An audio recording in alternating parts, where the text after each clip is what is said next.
Ticket কিন্তু হস্তান্তরযোগ্য নয়। আমার মাহবুব কবিরের টিকিট লেখা থাকবে, আমার আইডি থাকবে, আমার ফটো থাকতে পারে টিকিটের মধ্যে, কারণ অনলাইন টিকিট। তারপরে আমার কোড থাকতে পারে, আইডেন্টিফিকেশন যে আমি মাহবুব কবির এই সিটে বসে যাচ্ছি।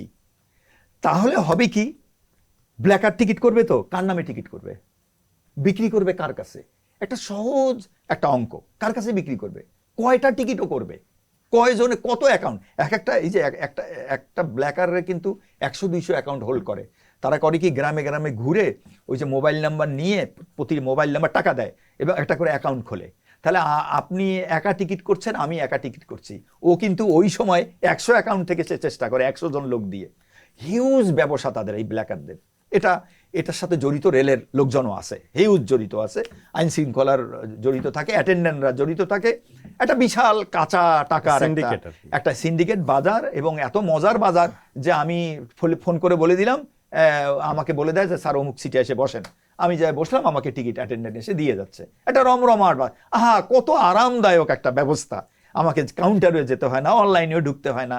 তো এটা তো একটা অন্যায় এবং অনিয়ম। একটা জাতি, আমরা যদি সচেতন না হই তাহলে তো সরকার কিছু করতে পারবে না। আবার আমরা সচেতন হলেও কিছু করতে পারবো না যদি সরকারি সিস্টেমটা যদি শক্ত এবং কঠিনভাবে না হয়। তাহলে আমার এই যে টিকিট যার ভ্রমণ, তার এইটা চেক করতে হবে কি, মানে কিভাবে আমি অ্যাপ্লাই করব, সেটা হচ্ছে অন বোর্ড আমার টিকিট চেক করতে হবে। অন বোর্ড টিকিট চেক করতে হবে।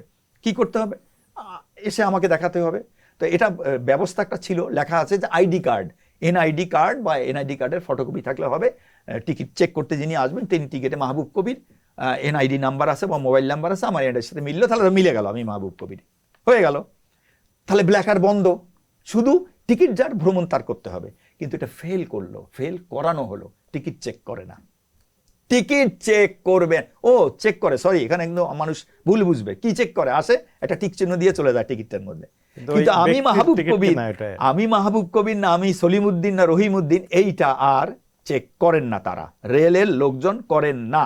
গত তত্ত্বাবধায়ক সরকারের সময় আমি প্রচন্ড চেষ্টা করেছিলাম, যে আমি মনে করেছিলাম যে পলিটিক্যাল গভর্নমেন্টের বাইরে তো একটা নন পলিটিক্যাল গভর্নমেন্ট, এই সময় এটা অ্যাডাপ্ট করা যাবে। তো সে এক বিশাল কাহিনী, হয়নি, ব্যর্থ হয়ে গিয়েছি। সেই সময়ের উপদেষ্টা যিনি ছিলেন তিনি কি বলবো যে সঠিক ওয়েতে কাজটা করেননি, রীতিমতো হাস্যকর পন্থা, রেকর্ডের, আমার কাছে রেকর্ড আছে, উনি যে পন্থাগুলো অবলম্বন করেছিল, একটা বাচ্চাও হাসবে, স্রেফ হাসবে, তো কাজে ফেল তো মারতেই হবে। উনি ব্যর্থ হয়ে গেলেন। অথচ সহজ পদ্ধতি, অনেকগুলো পদ্ধতি আছে।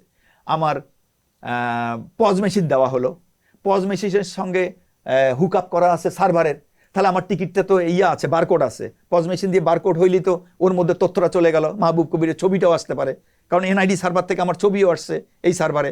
আর যদি ছবি না আসে, আর এক মজার কথা, রেল এনআইডি সার্ভারকে টাকা দিয়ে হুক আপ করে তথ্য নিল ছবি ছাড়া। আজকে আমি জাতির সামনে একটা মজার বিষয় বলতেছি, ছবি ছাড়া অর্ধাংশ নিয়েছে রে ভাই। আমি শুনে রীতিমতো টাস্কি খেলাম, সরি টু সে শব্দটা আমি ইউজ করছি, বাচ্চা টাস্কি খেয়েছি।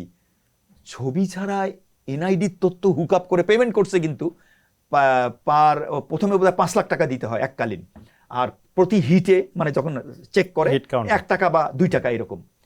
তো আমাকে রেলের কর্মকর্তা বলে যে স্যার ছবি কেমনে দেবো, ছবি কেমনে দিলাম, মানে তোমাদের না সার্ভারে ওই এনআইডির তথ্য তো আসছে, বলে স্যার আমরা মাথা ছাড়া নিয়েছি। আমি কি বলো তোমরা মাথা ছাড়া নিয়েছো, মানে